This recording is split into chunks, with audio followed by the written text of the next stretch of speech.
Malalim yan po yan. Ay, hindi. Ano naman nakikita ko na. Mayon volcano guys. Ang ganda-ganda nagpakita sa amin ang Mayon guys.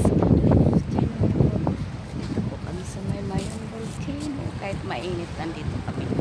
Namamasyal.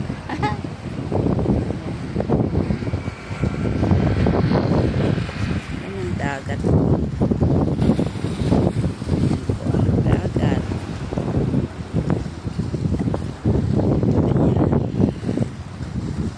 Papalamig lang kami